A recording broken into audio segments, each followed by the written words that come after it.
Hello, this is Dr. Janice R, and welcome to my YouTube channel. As a wife, as a mother, have you ever struggled with trying to do it all?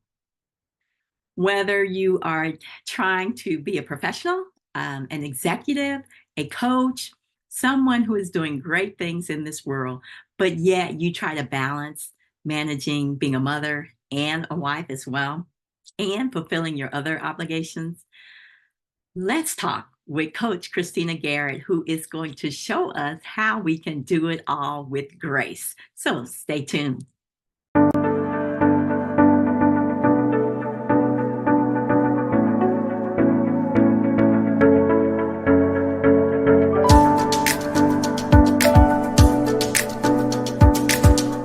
So here we are, like I said, for asking for a sister friend. And we come out here every Sunday night at 7 p.m. Central Time for, again, a conversation. And tonight, we are going to be talking about doing it all with grace. And we have with us my guest tonight, which is Coach Christina Garrett, who is a productivity coach. She calls herself a productivity coach. She is originally from Washington, D.C. She's a graduate of Tuskegee University. Yay! Again, she is a productivity coach. She is a pastor's wife, just like myself. But y'all not gonna believe this. This woman homeschools 5 children. As you can tell, she is busy. But what because of her experience, she helps busy professional women to be able to manage their time, to be able to take care of themselves, and to still be successful. So I can't wait to hear some of her tips about that. But the thing I love about this lady here is the girl is funny. You hear me? I first learned about her by watching some of her Instagram posts with those children, which she'll talk about a little bit. But she definitely believes that that women, especially women who are professionals, need to have that home life balance. They need to be able to do their businesses and not feel guilty about being able to. Also take care of their families. So you can see she has a full schedule. If she had nothing but her husband's schedule and her children, her schedule would already be full. But she's appeared places like Essence Magazine, you all, Forbes, Fox News, Red Table Talk, and she has been interviewed by people in Atlanta, all over the place. So anyway, I'm not gonna sit around giving you her bio. I'm gonna let you all experience. So welcome to the stage, Coach Christina. Hi, Dr. Janice. Thank you so much for having me. Such an honor to be here. Yes, and again, I have been following you for a while, and it's because I saw some of those posts that you were doing out there with your children. So the way I understand it is that a lot of this started because you were, in a sense, kind of complaining about how tough life was trying to manage kids and do everything else. So tell us how this whole movement thing got started. Oh, wow. So, first, it's really amazing to be here. Thank you for having me.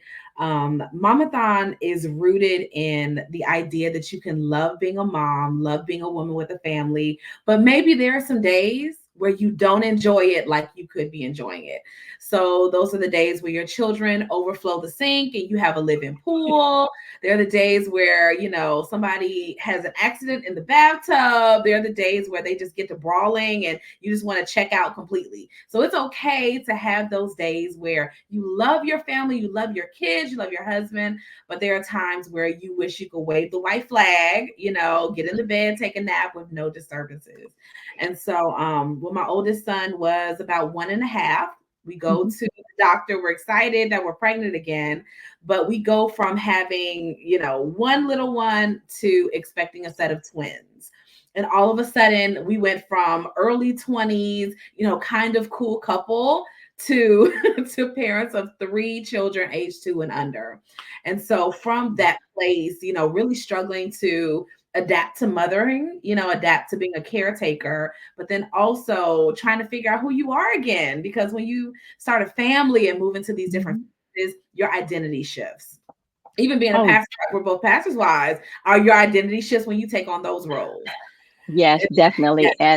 And my husband and I are a blended family of 8 children, but by the time we got married, three of them were grown, but still managing five at one time. And then again, becoming a blended family, a bonus family, we had all those extra things. So I can imagine you had how many in diapers at the same time, girl? All three of I think maybe we got the oldest potty trained by the time the twins, were really on the scene. But it was really challenging. And I had postpartum depression. I mean, bad. My husband would just come home from work and I'll be sitting in the hallway crying. And this was, the twins are 14. So this was years ago. No one was Mhm. talking about, mental health, postpartum depression, postpartum anxiety, go see a therapist, any of these things. Like these weren't conversations that were at the forefront like they are now, with these buzzwords and self-care. And so we really just leaned into each other as a family to figure out what in the world are we doing and how can we create a flow that works for our family in this very busy season. So as you think about coming through postpartum depression, how does that shape, in a sense, what you're doing with women today? Wow. I feel like I had to go on a search and rescue in a way of who I used to be and who I wanted to be at that moment. Hmm. Even when the twins came, I was only 25. So if we think about how the brain develops, right? How we're coming into maturity, I was still maturing as a woman. And, Okay. and then I was also a wife. I was also a pastor's wife. I was also a mom of three small children. And so I found myself working on who am I now, working on communicating with my husband so that we could be on the same page. It's very challenging to, to have those difficult conversations about, I think you guys are okay, but I don't feel like I'm okay. And to not Mm. make it personal, if he had struggles or I did, we didn't make it personal, but really navigating those waters to find joy in everyday life again. And so Wow. as we worked on that, I started blogging about how you can love being a mom, but maybe every day it's kind of ghetto. And, sometimes you feel overrun with responsibilities. And evidently I wasn't the only person in the world that felt that way.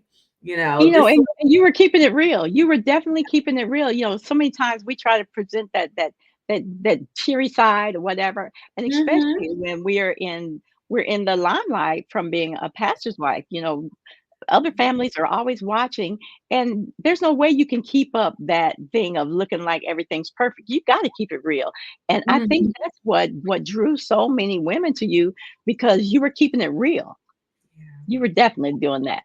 Yeah, I did the best I could, but I realized that there are so many conversations that we're Mhm, not having or we had left mhm, off the table, like we mhm. may not have talked about the identity shifts of stepping into family life or ministry. We may not have talked about how there are phases to marriage, right? Like we're Right. going into Mhm, our 18th year now, but there are certain conversations that you have in the first year up to year 5 or up to year 10.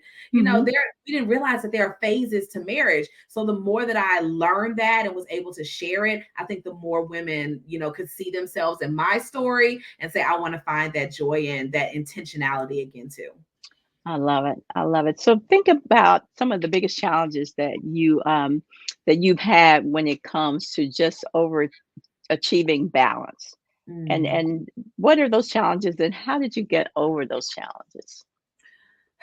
I think one of the biggest ones that I've had, and a lot of my clients have identified with as well, Mhm. is being able to take off the superwoman cape and not want to have Ooh, everything your way. I think we want to not do everything while simultaneously not wanting to give anything away or feeling like it won't be done as well or it's not going to get done instead of looking for how can we create a better system. So I had to trust, that my husband loves our kids as much as I do. And I really don't care what you feed them because I've left to go to dinner and a movie with a girlfriend. And I don't care what you do with them while we're gone because I know they're in good hands. I had to be willing to say, this is how I need support and okay, not just say, I need help, help me. How do you want the help? What specific ways? I shouldn't have to say the specific ways. Yes, you should. If you love sunflowers and he keeps bringing roses, one day you should say, baby, my favorite flower is sunflowers, so that he leaves the roses at the store. So in the same way, the same goes for household division of labor and need for self-care and more time. Like we need to be able to specify the ways that we need help and support. And so I think that was one of my biggest challenges. I knew I was drowning, but I didn't know how to verbalize it. Oh, And if he wow. said I'm struggling, if I said I'm struggling, I didn't know how to say, this is exactly what I need without feeling guilty for needing it, or or not knowing how to say it specifically. So, that wasn't on him. He was Hmm. asking, right? They ask, Uh-huh. how can I help Right. you? And very often we don't know how to say this specifically is where I feel like the gap is missing. So do you feel like it was the struggles that got you to the point where you said, "Okay, I'm taking off this superwoman cape." Do you think it was the struggles, or you just woke up and said, "You know what? If I don't do something, I'm not going to be able to do this anymore." I think I look for the small places where there was joy and then Okay. try to create it more often. So Yes. I think when my oldest son was a baby, I took up running, Hmm. and I started to realize if I'll give you an example. I started to train for a 5K. All right. I was Okay. very slow. So no one think that I was out here just ripping and running. But I remember eating whatever I wanted and still wanting to run. Okay. And I would Mm. tell my husband the next day when I woke up to go run, I would say, baby, I can't have fried chicken the night before I run or pizza the night before I run because the next day I feel sluggish, right? The next day I feel like, my stomach is doing all the things. I just don't feel as energetic as I normally would. Let's translate this running over to regular life. Okay. When I do this, I don't get the result I want. Okay. Hmm. So when I don't have that long shower, even if it's more than 10 minutes, however long you need to be in there to feel really amazing. When I don't have that time, I feel like this. When I don't take a break, I feel like this. When I don't ask for help or support, I feel like this. Okay. But when I do eat well before my run, I'm 2 minutes faster or 30 seconds Mm. faster. When I do, eat what I'm supposed to eat and sleep, I get this result. Okay. So sometimes we may be out of practice identifying what gives us joy, more energy, more rest. But as you begin to develop that little by little, you'll say, baby, when I take that nice hot shower and smell good and I have time to myself, I feel much more romantic. Hint, hint. You're gonna get that shower every night. You're gonna get that time off way more often than if you're walking around slamming doors and cabinets and trying to have a tantrum to get your way. See, So that's why I love you. You keep it real. You keep it real. to be honest, all hubby wants is more love. So whatever you need to do to emphasize, I need more date nights, more time away from your children. I love them, but I need quiet. He's going to work to make sure that those things happen so that you have a little bit more grace for the rest of the week. Amen. Amen. So you talked about a little bit about the self-care that you actually practice. Again, getting in the running, I think that is such a blessing because that encompasses the whole self. I mean, you have to be prepared mentally, you have to be prepared emotionally, physically, everything to run. So why do you think again, you already know this, but why do you think we as women so often put our own self-care on the back burner? I would say there's a couple of reasons that we may do this. I think one, we feel like we don't have enough time. There are other things Hmm. that are more important. Hmm. I think that sometimes we confuse survival mode with thriving. Okay. Hmm. So we feel like I'm doing good enough. I'm Mm, doing ooh. I'm doing well enough. I'm not crumbling. I'm not depressed and crying and not getting out of the bed, so I must be doing fine. And I will also say that it's time management mixed with what gives you life, and vibrancy and joy. Mhm, mhm, All of those things kind of bottled up into this melting pot of reasons why we don't make time for certain things. I'll also say across the board, some of us might feel guilty for needing mm, it. We may not say it out loud.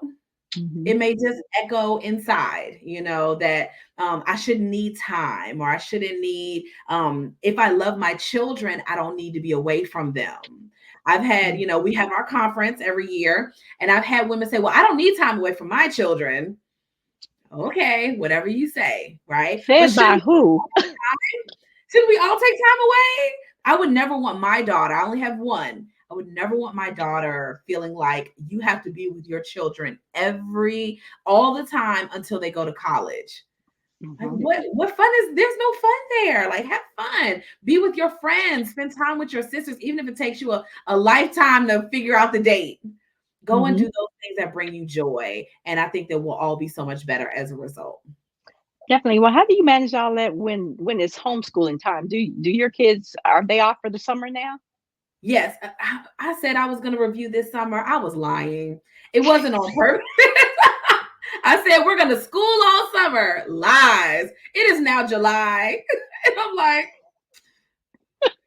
you'll be fine. That's what I'm telling. They've been video gaming and we've been traveling and Mhm. just enjoying family time and going to the movies. And yeah, we have not been year-round schooling as I proclaimed. But I think when it comes to homeschooling, what I've learned to do is really build out a community now. Okay. Because where my work schedule is picking up, I realized, especially with my oldest children, like I have 3 high schoolers now, which is an Mhm. exciting brand new world. And when my son's math started integrating numbers and letters in equation form, I realized I was out of my league and I Mhm. needed to find a program to help support, making sure that they stay on path and on schedule with their math. So they go to a program on Mondays and Wednesdays for algebra and algebra 2 and things like that. And then we have a co-op that we go to on Thursdays that integrates literature and science experiments and all these other things. So I know if I get busy and have a crazy week that they at least got 3 days of learning and so that all bases are covered. So that makes me feel really good. But I feel like at this juncture, I've learned to delegate more because Mhm. with my kids, homeschooling can look a whole lot of different ways. And I think most people Right. consider it to be sitting at the table with the workbooks, Mhm. I'm teaching everything. But just like with homeschooling, it can go to a whole lot of other areas. When your kid is learning to play soccer and they want to be a soccer master, you don't YouTube how to do everything soccer related. You're going to take them to a coach. You're going to take them to someone, Mhm. the expert at facilitating in that area, and send your kid to them and pay for the uniform, and you're going to say yes, go my baby from the sidelines. That's a beautiful thing. So I get to do the same thing when it comes to algebra, and I feel like it is equally glorious. I love their teacher and it works. So did you ever imagine you would be in this place, doing all of these things? What did you have in mind when you finished college that your life was gonna be like? So I graduated with a baby. Me and my husband, we had our Okay. oldest son while I was still in school, my senior year. Mhm. I went home on spring break, had a C-section, came back 10 days later, and graduated with a 3-month-old in my arms. Wow. I when I went to Tuskegee, I envisioned going to get a degree in animal science and then becoming a veterinarian. That was my initial, what I initially went there for.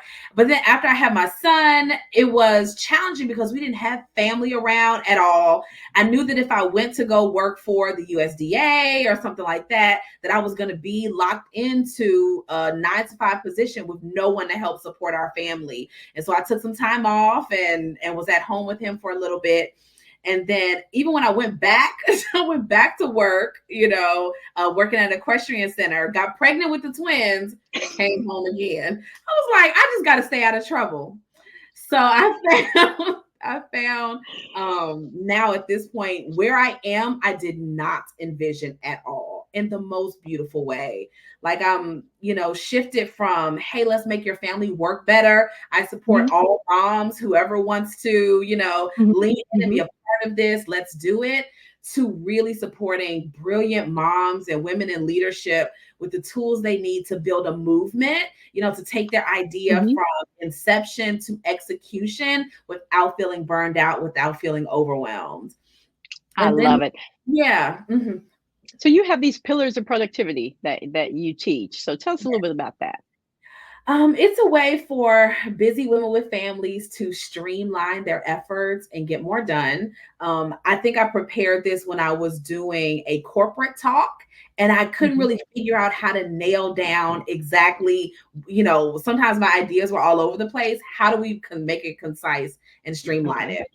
And so the four pillars of productivity are as follows: create a family vision, Mm. communicate your needs to your loved ones, delegate unnecessary tasks, and then elevate your mission through strategic planning. So, most of us are trying to do a lot of things, but we don't have an aligned vision that works for the Mhm. entire family. And so, what kind of wife and mom do you want to be, or family woman? What do you want people to say about you 10 years from now, 20 years from now, at your eulogy? What impact do you want to make on the world? What experience do you want your kids to have with you as their mom? All of this falls underneath the family vision. And so we write it out. We're very clear on it. The Garretts know that quality time and late mornings drinking coffee are part of our family vision. So we keep that very close. For someone else, it may be completely different, but we want to make sure that we keep that very close to us so that we're intentional. After that, we communicate. Oh, go ahead. Yeah, you go ahead. Finish. Oh, so after that, we communicate our needs to our loved ones in a way that they can receive and respond to. And so often, Amen. yeah, sometimes we want our husbands or our men to do something, but we're not very good at communicating that. You stand in front of the television while he's watching the game and wave your finger. That's not going to get any action going. You got to make sure that you communicate in a way he can respond to, not just all over the place. So you're saving marriages, girl. You're a We marriage counselor. we do the best we can to just help each other speak the other person's language, or this Mhm. is what they meant when they said X, Y, and Z, or here's how you can better communicate the need for time or space or Mhm. whatever it is you're looking for in a way that is healthier versus controversial. So we go ahead. No, no. I'm just shifting. Go ahead. Girl, Okay. you teaching. Teach on. So we create the vision, communicate your needs, and then we delegate. So most of the time, the list of things that you have to do, you don't have to do all of that. A lot Mhm. of times it's, very uh you have written everything down this big umbrella instead of thinking about the team that you could build out to help make it more successful. That could be your spouse or partner, that could be your children, that could be hiring someone to help clean the house, but just the most problem areas like your kitchen. You don't have to have them come clean everything. Just the kitchen and the bathroom would be a blessing to someone. Yes. So Definitely. I've had my cleaning lady just come and do my kitchen and bathrooms. Listen, I don't need you to do all of it, but just, that delegating is such a reprieve when things are like you want it. And so when we have created a system or a plan for the Mhm. family, when we communicate how we need, each other, when we delegate and get some things off of our plate, we have so much more space and so much more capacity to dream about who we want to be in the world and how we want to change our little corner of the globe, what success looks like for us and our families and ministry and our businesses. All of those things matter, but we have to get some of the other stuff off the to-do list first. I love it. And I appreciate the fact that you laid all those out. And I mean, they make so much sense. They make so much sense. But when we're in the middle of it, trying to calling ourselves, trying to do everything, we just don't sit back and look at it that way. So I love the fact that you are you clearly have outlined yourself as a productivity coach. Now, you talked a little bit about how you're starting to shift your audience. I know it's so easy when you first start out coaching that Yeah. you want to help everybody, right? And Yes. everybody is not your niche. So how did you start to make that shift from every mom in America who Mhm. was struggling with, just managing children or managing their Mhm. marriage or managing their life, to really focusing on those women who are trying to do things, who are out there making things happen, doing things for the kingdom. They're professionals. They are either entrepreneurs. They are doing great things. How did you make that shift and clearly make it without feeling like you left everybody else behind? I can't say that I don't still have that feeling every now and then. I can't say that I don't still sometimes look for ways to make sure everybody gets what they need or what they came Mm-hmm. for. So instead of staying there at that place, I'm doing the best I can to do a call to action or like a rallying cry that Mm-hmm. all of us are supposed to do big things. You know, if God gives you a seed, he wants it to be the mustard tree faith, right? Like he wants it to grow up into something big. And so I made the decision or like this intentional shift that Mm-hmm. every woman that finds me is supposed to do big things in the world. Okay. You can't come into this space and hear about women running for public office or scaling businesses, multiple Mm-hmm. businesses, homeschooling their children and still being entrepreneurial. You just can't be in that atmosphere for very long without feeling like you've been struck by lightning. And so then after you get this idea and it's seated in your heart, now we say, how do I pull it off? Who do I Mm-hmm. need to be to make it work? What conversations do I need to have with my family so that I can be this person with balance attached? So I just feel like everyone is capable of doing larger than life things. Everybody is supposed to change the world. Everyone is supposed to create a ripple effect for God's kingdom. Everybody is supposed to take this idea that he's put here and Mm-hmm. multiply those talents.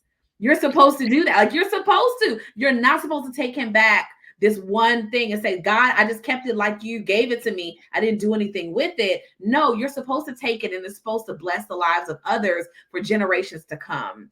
And so I began to just talk to that inside of every woman. Mm-hmm. Everybody is supposed to do this. Everyone is supposed to multiply the talents. And from that place, that's where the call to action to do more comes from.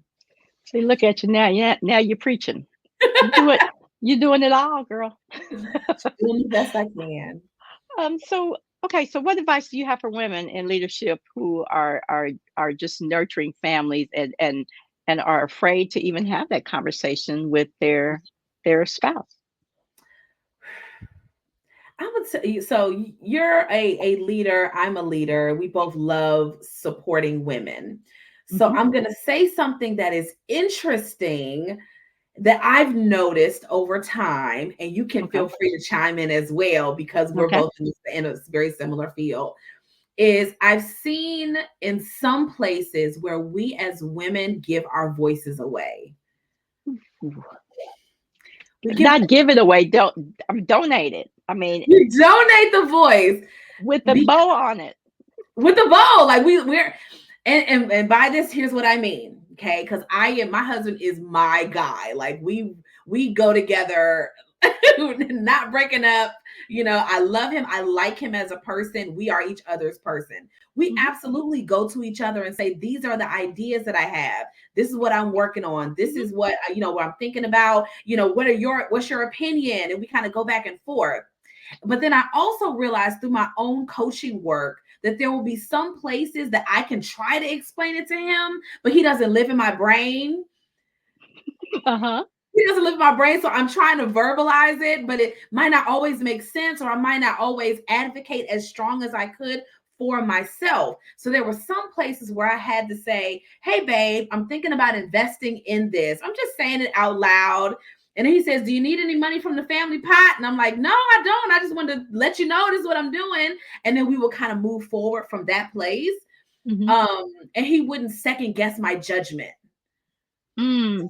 And because, because I I no, knew I was doing I see how that happens because again, yes, sometimes we don't even trust our own judgment, which makes it even more difficult for us to share it with our spouse. yes, yes. And in some cases, we wait on them to fix it instead of doing it ourselves. Yeah.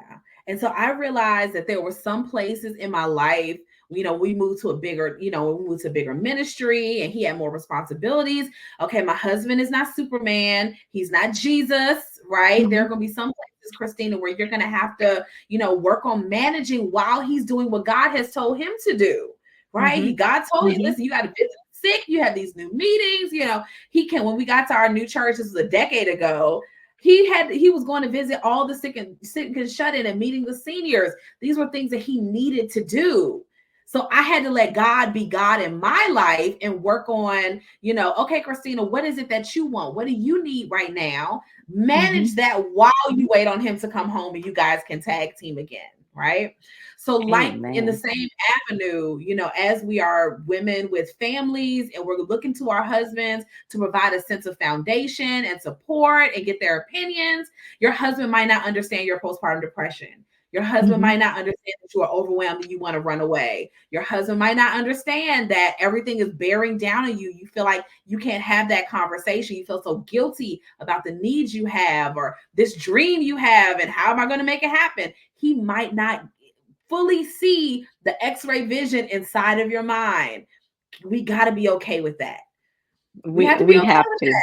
We have to be okay with that. And I think something that I learned very clearly is that I have to share that I just want you to listen. I don't want you to fix it. I just that. want Yeah. you to listen.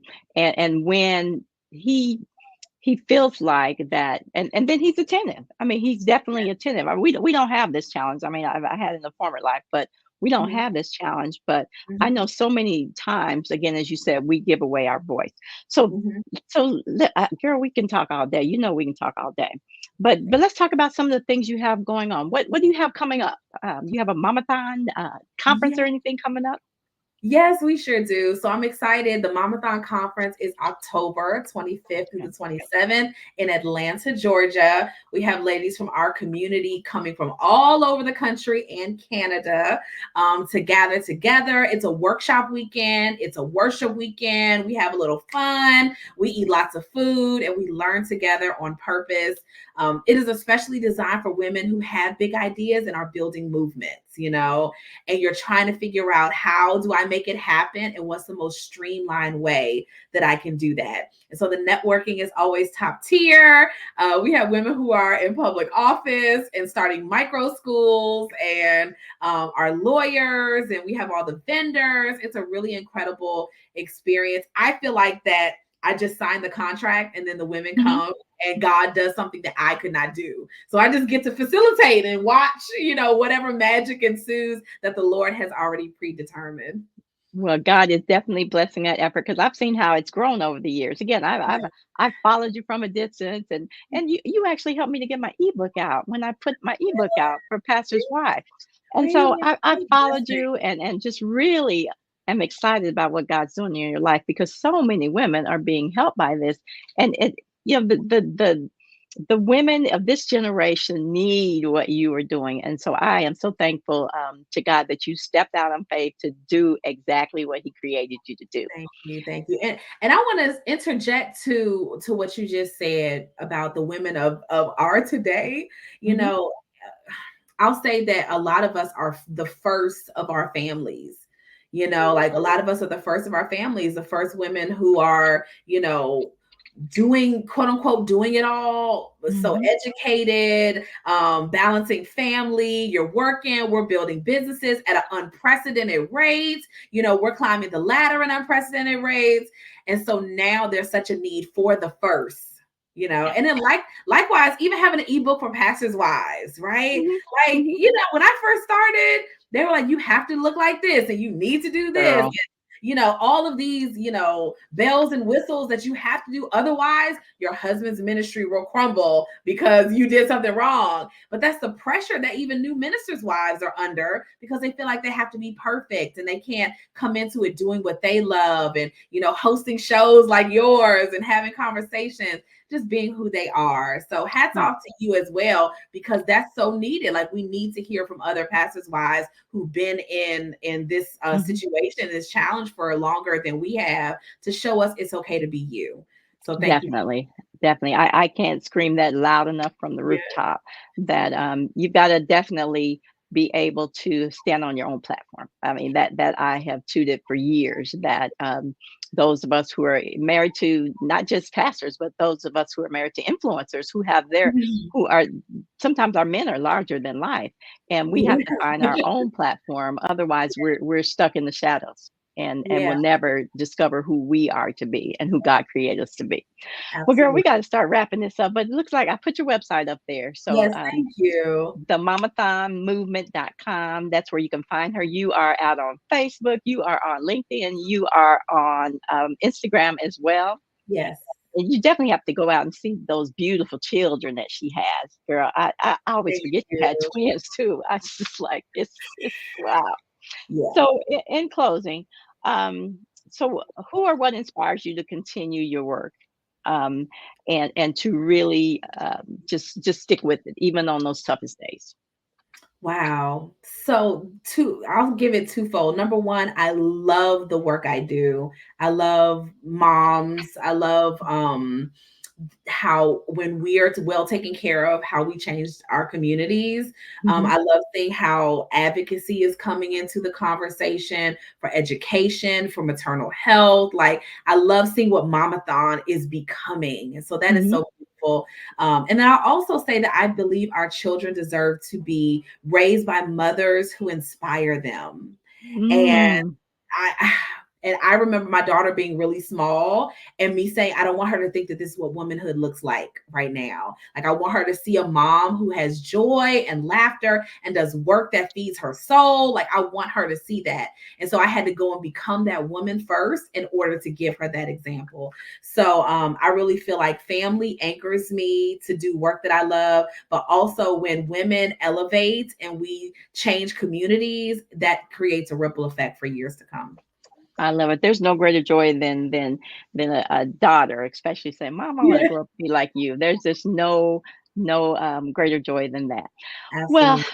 Miss Christina, thank you so much. You have given us a wealth of information. I hope y'all were taking notes. If not, Thank go back and watch the you. replay because she dropped a lot of nuggets that can really help you in your walk, doing what it is God called you to do in your marriage, even just even how you present yourself to your children, Yeah. and being real about some days it's not so perfect, right? Mhm. But again, you got to have some conversations. You got to have those tough conversations. You got to work in as a partnership, and you got to figure out how to quit trying to do it all with your Yes. super cape on. Take it off, and Yeah. then and do what you can and plan for the rest. Right?